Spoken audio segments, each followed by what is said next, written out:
अच्छा बेटी सुनो, आज के तारीख में सबसे मेन है कॉम्प्रिहेंसिव को पढ़ना, समझना और उसका आंसर देना।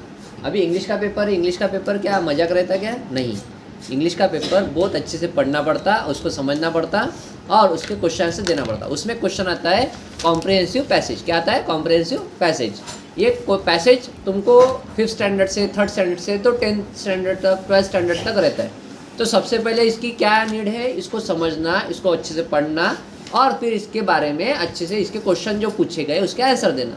कभी कभी ये आंसर्स घुमा फिरा के पूछते हैं, कभी कभी डायरेक्ट पैराग्राफ में से मिल जाते हैं, कभी तुमको थोड़ा खुद से लिखना पड़ता है, उसको बोलते हैं पर्सनल क्वेश्चन।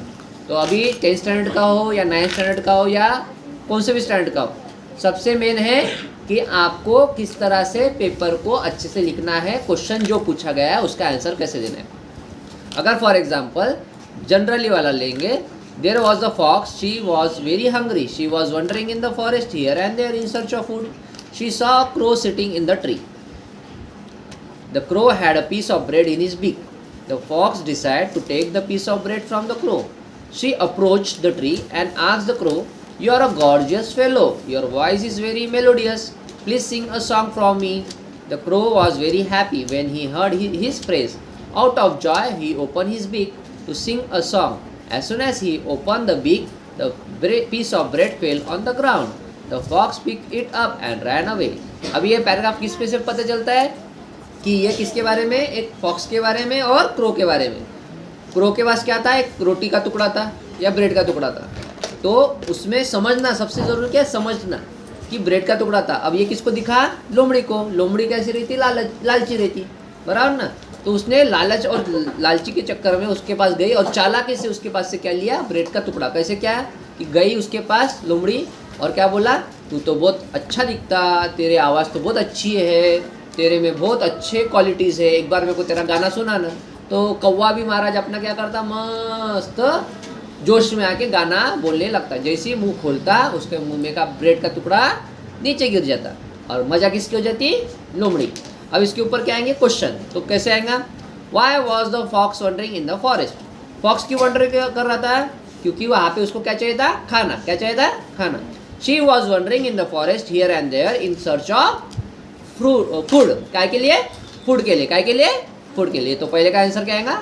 ये। What did she says to the crow? उसने क्या बोला? क्रो को क्या बताया? तू बहुत अच्छा दिखता। तो you are very gorgeous fellow, your voice is very melodious. ये उसका क्या है? Second answer. क्या है? Second answer. ऐसा टिक करने का उसको, और ऐसा टिक करके बराबर उसको आंसर को पेपर में लिखने का, तब जाके मार्क मिलते। Y was the crow happy? Crow क्यों हैप्पी था? क्योंकि उसने क्या? The crow was happy when he heard his phrase. उसने खुद की तारीफ सुना तो क्या हो गया? उसको लगा कि मैं तो बहुत बड़ा महाराज हूँ, गाय सिंगत ये हूँ। तो उसने उसका ये किया। तो यहाँ पे क्या है? तीसरा क्वेश्चन का answer. What moral do you learn from the story? हमें क्या मॉरल सीखना चाहिए? हमें क्या सीख मिली यहाँ से?